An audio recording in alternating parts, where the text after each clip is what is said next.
Sutton United Talk Time on podcast. It's the Sutton Podcast. And there it is! Sutton United of the GM Vauxhall Conference have put out First Division Coventry City, winners of the FA Cup themselves less than 2 years ago. And what a moment to enjoy for the fans of this Surrey side. They've had their moments before, but never one like this. But the whistle goes now. Delight for Sutton United. Sutton United from the National League are through to the last 16 of the FA Cup.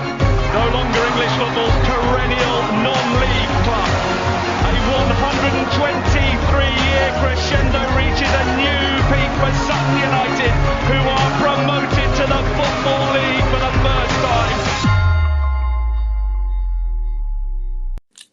Hello, good evening. Welcome to the Sutton United Talk Time on podcast, the Sutton Podcast midweek treat.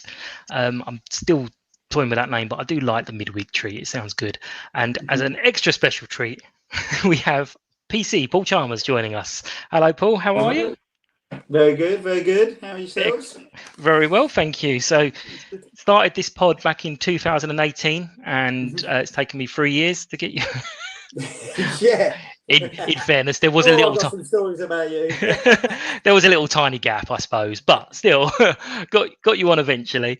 And you've been supporting Sutton for a few years, so I'm not doing the whole "Who are you" thing because I can't work out how to do the SoundCloud thing. But tell us a bit about yourself, why you support Sutton, your bit of Sutton history. Okay, I've been watching Sutton 30 years, 91. I waited until we got relegated from the conference before I started coming. And after a couple of years after the Coventry and Middlesbrough era, if you like, we were average for a while. I went to a couple of games locally, like I think I've heard a few other people have done on the pod. And yes, Sutton was just the one. There was my first game was Bromley, 1-1 draw, 22-man brawl on the pitch, and yeah, it was like it's a good atmosphere here. I like this place. Something about it, and yeah, we've had our ups and downs. We've had some successes, and yeah, I've seen my fair share of the lows as well in those years. I don't get to as many games as I'd like to nowadays. Life gets in the way a bit, work, children, so on and so forth. So I do miss more than I used to. I've, go to most games over the years. In the last 5-10 years or so, it's dropped off with children coming and the likes, and everything's got in the way a bit. But I say dropped off. I still make most of the home games and a good smattering of the away games as well. So, yep, lovely. The one we're going to talk about, I'm guessing, was circled in your calendar quite early in the fixtures as a high point. It was. Just to get to know you a little bit more, I've been asking people of their favourite player, not of the current crop. So discredit any of the current crop, but who would be your favourite player throughout the years? Okay, there's a few that are up there. I mean, in my early days, we had the Wickham Cup run to the trophy run, to the semi, beating them up at their place, Adams Park, is it? Great game. Peter Byrne is a player that jumps out for me, who was a tough battling midfielder. Dave Jones, bit of FA Cup glory against Torquay and the county game. Ollie Mora, name that rings a bell with many, I'm sure, as well, who was just a rapid, stocky centre forward. But for me, the two names that stand out for me probably are Nazim Akro and Dominic Felton. Dom was just such a skillful player. Some of the little tricks and the goals were just amazing. And Nazim, great battling player and very skillful again. And they're two players that stand out sort of from my early era. So yeah. Naz is still playing. It was discovered the other day. Yeah, I saw the article, but it was all in French, and my French isn't much top. So If it had been in Spanish, I might have had a bit of go because I'm giving. Yeah, I think it was they were doing a giveaway, and I think it was Jane Osgood. I don't know whether she's got like a notification or something on there, but suddenly she tweeted it going, hang on a minute, Naz is still playing, what's going on? And we're like, Jesus, he's 498. Yeah, I know he was at Troyes and he was at Grenoble for a bit, wasn't he, in the bottom end of the French Ligue 1 for many years. But yeah, I'm not sure where he's playing now. Do you know? I can't remember. It was on there, but it's a couple of levels down. But fair play to him. Absolutely, yeah, absolutely. We didn't have him for long. Him for long, but he definitely caught the eye. Yeah, it had a bit of an impact. I mean, there's a few players like that I was thinking of as you were talking as well, because I've named mine, but big shouts out to Efan as well. Yeah. Again, a great player for us at the time. The story is he just rocked up as a trial and can I have a go? Yeah, all right. I see Unko regularly, actually. Yeah, I saw he's in Sutton somewhere or Carshalton somewhere, I think. Yeah. His daughter goes to the same school as my son. Right. He's got a Maya as well. I've got a Maya. He's got a Maya. Blimey. So he lives next door to my pal as well. So. Oh, excellent, lovely. Yeah. So no, I see him often, and we have a chat about football and stuff. Yeah. There was Paul Rogers, similar time. Obviously, we had him for a bit longer. He was, I think, the first one I remember going off to professional football. That's the first one I remember. We've had some good ones. Although anyone listening, obviously, I love talking to all the people I've known for many, many, many years, but we've all supported Sutton for sort of 20, 30 plus years. So if any of the young ones want to come on and talk to me about their current player, please do, because we're all talking almost black and white photos, some of these. But moving on to the Bradford game, as we said, it was one of the games that was highlighted for quite a few people, and the first thing I want to discuss is I think I saw 2 or 3 people saying variations of the same thing of this standard that they put us in is bigger than our entire ground. Yeah, it was. I mean, the big standout for me was the 2 stands, the wraparound stand opposite us, if you like, was absolutely massive. You know, for us to be playing at a ground like that was out of this world. But the stand that we were in probably is the third biggest side, if you like, and even that was huge old stand, and it was an amazing ground to go to. I think so many people, because it's a Premier League ground, wanted to get there and see Little Sutton play there. We always refer to ourselves as Little Sutton, don't we? But I want to see Little Sutton play there, and. Yeah, we had a great time. A few of us stayed up there as well. So I mean the chap who was on last week, Tom from Bradford, Bantam's Banter. God, I knew I'd get it wrong. He was kind of saying that he said Bradford seemed to be this target because a lot of people think we're a big club, but we've been in League 2 for more years than I can remember. Poor fella, he started supporting them in the Premier League years, and he's had years and years of just decline now. But most of the comments I saw from Bradford fans were, there's people a little bit annoyed that they're playing little old Sutton, but it wasn't a pop at little old Sutton. It was more their decline, and when people were challenged, going, hang on a minute, we've got a right to play you. Like, no, that's not what we meant. We're just fair play to you guys. Something the manager said was, we're in good form, we're in the playoffs, blah blah blah, and a lot of them took the manager was afraid of us, and that set a few of them off. Yeah, but, they should be. I mean. It says more about where they are than where we are, really. They are in decline. They're a club who should potentially be higher up, but they're not for many reasons. Like so many National League clubs. You're saying about being a target. Wrexham are a target of so many clubs now because of all their money and the Hollywood guys. And going to a place like Chesterfield and Notts County, it's always harder for those sides to be able to get out of the National League probably than say Boreham Wood they're doing very well at the moment, aren't Yeah. they? And for them to come out of that league, there's not any expectation from them really. Yeah. So yeah, it's harder. There's a pressure.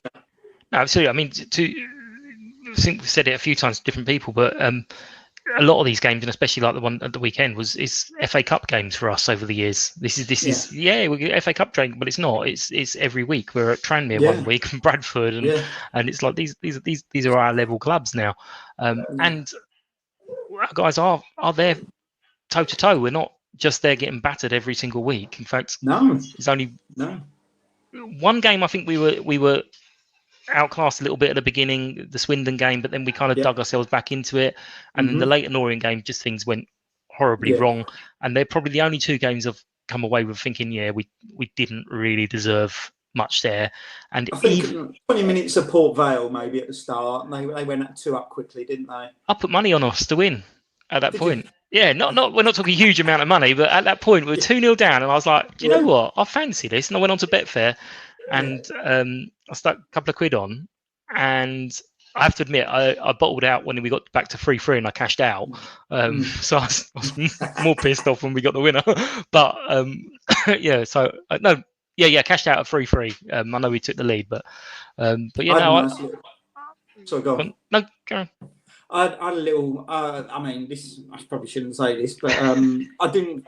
After we won the league against Hartlepool, I didn't think we'd be able to get much of a side out, or there was, walking wounded and the likes against Barnet, and I thought, there's. I think there was 7-1 Barnet to beat us, so I had a little tickle on that as well. Yeah. So in fairness, that's usually a fairly sensible bet for people. It was a dead rubber, wasn't it? As well? Yeah, we didn't teams.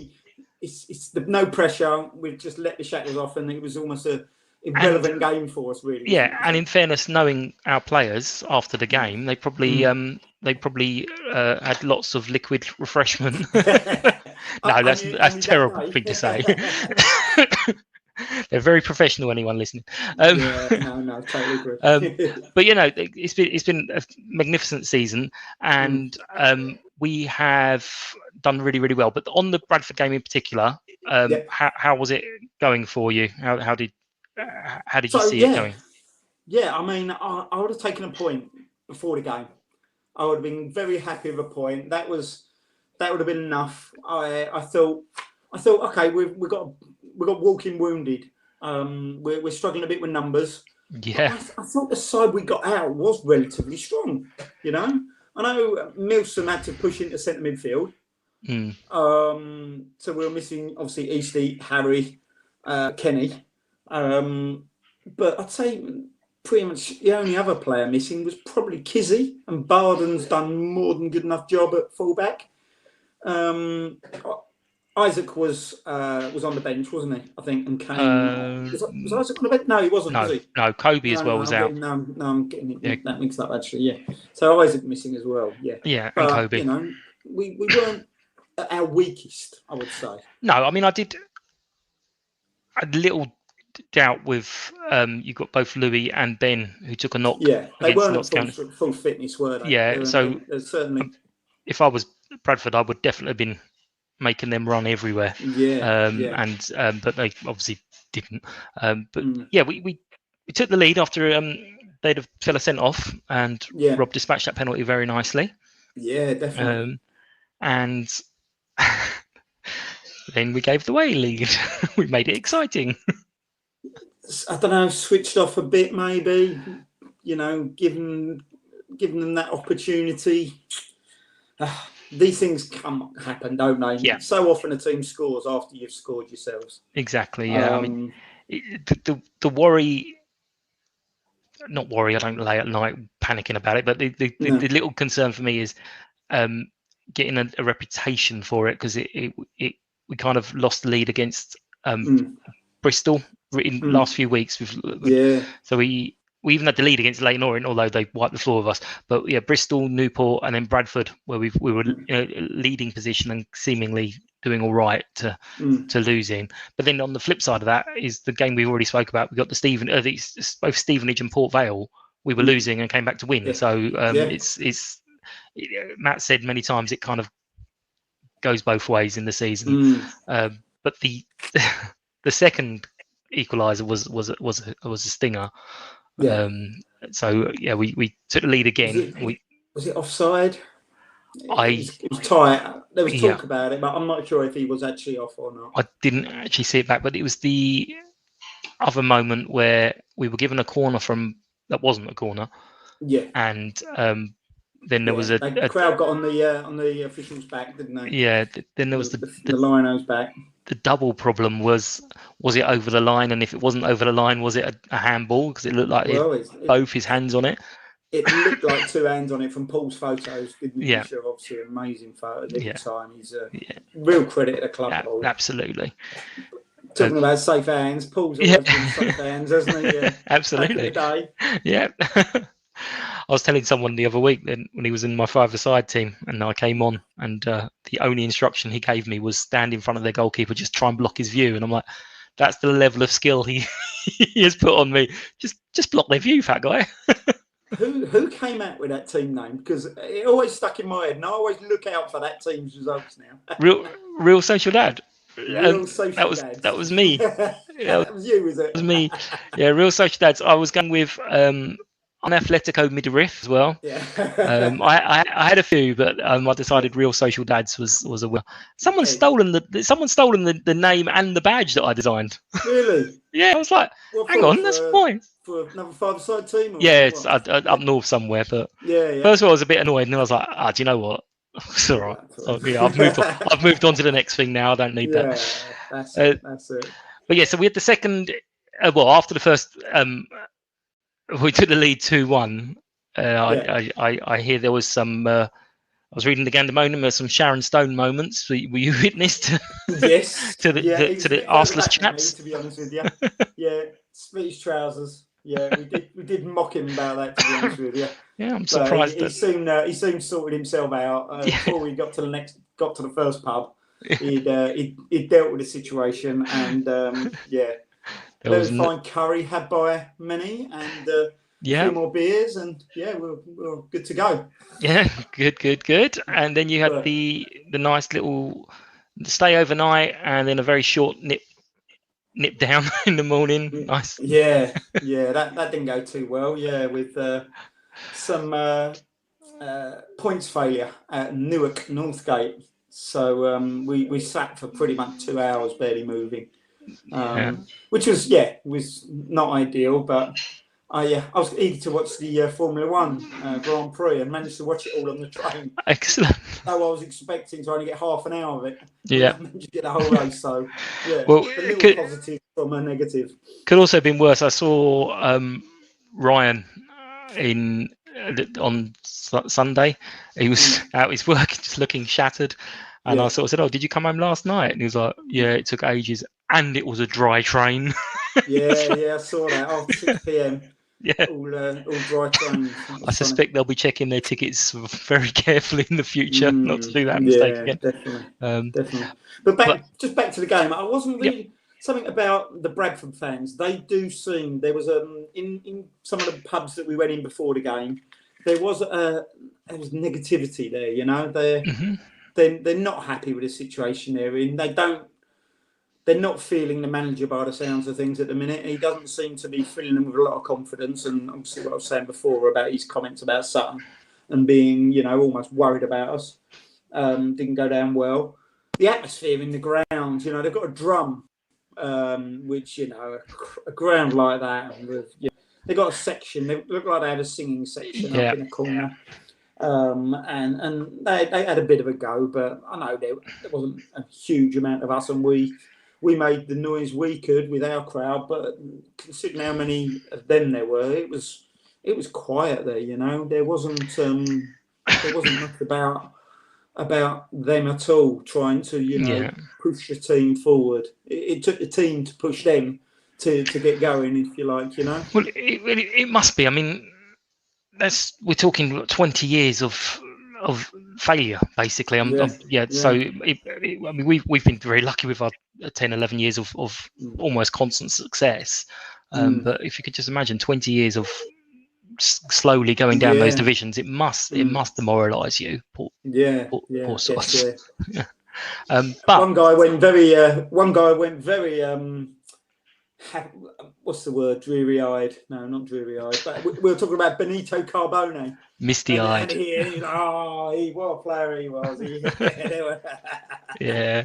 He was very impressed. Yeah. We brought that up. So, but talking about the game, I'll put you on the spot if you like. What's your pod? Who's your pod? Player of the day. Yeah. I mean, it was a battling performance. We gave our all. They all just third game, away game, 1,000 miles. I think some said they've travelled. It was a tough old slog, and we battled away. And I think my pod, I think, would go to Ali Smith. Battled away, got his head on the goal, took the second goal. In the right place, getting everywhere. Hopping around midfield. Yes, definitely. Who's one so, for? I think I'll go with Ali Smith. Excellent. Very, very impressed with him since he's come in. So. Absolutely, yeah. The Mansfield chap I had on, he did highlight him and said, why we let him go? No idea, just not a clue. And I think, the Meet the Managers night, Matt was saying that essentially they've got targets to replace everyone, and potentially not necessarily straight away, but come in and maybe a year or so down the line. So I'm not 100% sure whether Ali was supposed to be having this big impact already. I think he was more. It was going to be Eastie and Harry, and then Ali coming in when needed. But he's obviously had a much bigger impact, which is excellent for us, obviously. Makes you wonder what we're going to do in January. Are we going to bolster a little bit? Are we? Well, yeah. I mean, it was mentioned a few times that Bruce felt the size of the squad was excessive already. Really? not more of a jokey kind of, Bruce type of way of, do we really need this many players? Make it so. But what's happened recently with just the spate of injuries is just mental. I can't remember who I was talking to, but I did mention the other week that I don't remember on the pitch that causes so much injury, the 4G pitch that players didn't like playing on because it caused injuries. Don't remember any long, serious set of injuries that we've had. I have got Cat coming on in a few weeks, so I will try and get some answers. See if I can get some. I'll listen to them all, Mike. Yeah, get some data to back up my wild theories as well.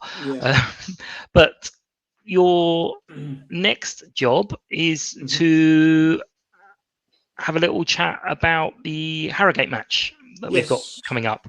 I was going to get joined by a gentleman from Harrogate, but unfortunately he's ill. The feedback he's given me, though, if I can find it, this is brilliant. So there's a gentleman who does a lot of their media stuff was going to come on, but he got ill, and he said basically that where are we?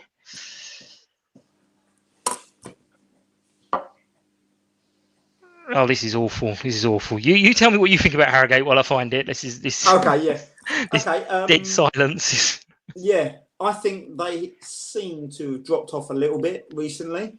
I had a little quick look at the form table before I came on, and they have 1-2 drawn 2 of their last 10.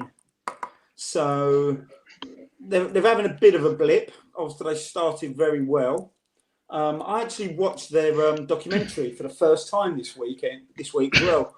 Not intentionally because we were due to play them, but I was just flicking through the iPad yesterday, and I was on BT, and I saw the documentary was there, and I hadn't seen it on there for a while, and I've been wanting to watch it for a while, so I stuck it on, and I found it quite entertaining. They seem to have risen through the leagues quite relatively quickly. I don't know the full story of how quick they've come up, but the manager's been there for a long time, hasn't he? He's been there something like 12 years. And they've progressed steadily. They've got some, the chairman is the manager's old man, and they seem to have a few quid behind them, but they are doing things slowly. I seem to remember that they came down to SC Slatter conference at our place when they were looking at getting their 3G pitch fitted. I always remember Harrogate coming down and you know, them having big ambitions. So that was a good few years back. So it's going to be a tough one, but I think we could give them a good game. Our form's all right, you know. I know we've lost a few, but I'd like to think the numbers are coming back, and hopefully we'll have a strong sort of Christmas, as long as it goes ahead, and see where we are at the other side. I suspect we may drop off a little bit. I wonder if, you know, the season will catch up with us at some point. I don't know, but I'm a bit of a pessimist at times. Which is ideal. But yeah, for us to get to 50 points as quick as we can, and then, you know, see where we are from there. Could you imagine if we're still having to competing for the playoffs with 5 games to go or something? That would be ridiculous. Dreams, wouldn't it? Ridiculous. So, well, the chap said to me almost what you just said. We're bad at home, but good away at the moment. Yeah. However, we've got a very tired, small squad.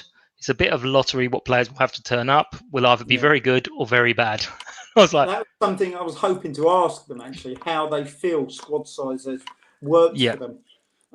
Whether they thought they, you know, needed a bigger squad and such like, because obviously they're a year ahead of us, aren't they? If you like, in the progression. So when I was trying to work out, and I couldn't quite get it straight in my head about obviously we've got the academy and the players there. Now I don't really know what happens to the players once they sort of turn 18 and they stop in the academy. I know we've got Killian Kalassi, I think his name is.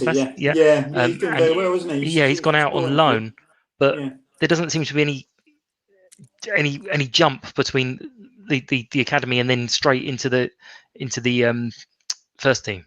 But what I'd like to see, and I think what a lot of higher level sides do, is they'll probably bring some of the players through that Marvin and Ricky and Ross recommend into the first team, get them training pre-season and the likes, and then send them out on loan, maybe to a National League South side, National League, even you know, Killian's at a Southern Chesham side, Chesham United, isn't it? So send them out on loan, see what they do. I think that's how it generally works with a lot of these players, isn't it? Yeah, the only thing I always, again, don't quite get, because obviously I don't know anything about it, is you send them out on loan and you're kind of giving their progression to someone else. So do they still train with us? Do they what happens? But there's definitely a little gap. But we've got the small squad, but we have got players coming back in. So hopefully it'll all work in our favour. Can I press you for a prediction? I mean, I don't do bad with predictions sometimes. I've picked a couple of results out. There was a competition and I've got the score right for that, for a signed shirt or something last season. You get nothing like that here. Yeah, no. I mean, I think I'm going to go for 2-1. A 2-1 victory. Yeah. Okay. We often bounce back and pick up a good result. And a week break, hopefully, you know, has seen some legs rested a little. So that we can, you know, have a battle and give it a good go against Harrogate. Yeah. So 2-1 for me. Some of the magic hands working on the massaging. My extremely scientific method has actually gone 3-1. So my football manager game has done it as a 3-1 win. So that's what I'm going to stick with. I'm sure I heard that your game suggested 2-2 in a game recently. It was Newport County. Newport, yeah. Yeah. I was watching it on the iFollow thing, and it got to 2-2, and I thought, Mike predicted that. I wonder if that's going to come in. And then a little bit of me was going, I'll win some money if it stays 2-2. And I'm like, no, attack. Forget the money, just go for it. But so the only one who's got it right so far is the guy from Bristol Rovers podcast, the Gascast. Other than that, I got the draw right at Bradford, but it was I put a 1-1 instead of a 2-2, but still that puts me second in the league. Hey, There you go. the fact I've had to go every single week is by the by. Yeah. We're not going to move on. No, So fair. just anyone who was listening to Paul a minute ago and was getting confused, what that's called is research. So he's looked up stuff and he's watched a documentary. So he's not going to be asked on again. Put me to shame here. Just wing it, Mike. Wing it. You'll be fine. But we are coming to the end. I was asking for various different things on to the other guy about different stuff with my plan, but he's not here, so there's no point asking you. Anyone who is listening, obviously we've got these social media channels. It's at Sutton Podcast on all of them, including TikTok, although I haven't done anything on there recently. So if you could just share on your social media. There are a few interviews coming up over the Christmas period. It's going to be kind of weird days. So although I've settled on a Sunday service and a midweek treat, there's going to be some weird days coming up. So the next one I've got is Monday the 20th, where I'll be joined by Claire and Sarah from Sutton United, and Kaz from Bristol Rovers, who is part of the Her Game 2 movement. So of part one, the founder, sorry, Kaz, of the Her Game 2 movement. So that'll be quite an interesting one. So if anyone wants to join in the chat, just fire in your comments and I'm sure I can ask them any questions. Other than that, I have held you long enough. You can go and have your dinner. Oh, stick the oven on. Yeah. Mine was going on in the background, you see. You got to go. Thank you very much, and I will see you soon. I'll see you Saturday probably. Yes. Yeah, excellent. Thank you very much. Yeah. Oh yeah. The announcement today wasn't anything too dramatic. It was just. Oh, I've not heard it yet. Yeah, no, it was again just please get boosted. So we'd look all right. There was one from the club, and it was just about people being sensible. It wasn't anything that is too nothing. Just little things like if you're moving around the club, put a mask on. Obviously, if you're in a bar drinking, you can't put a mask on. But other than that, it was all fairly sensible stuff. So nothing too dramatic. So we should all be fine. But thank you all for listening, and take care. And I will see some of you Saturday. And if not, I will speak to you all again on the 20th. Thank you very much. United!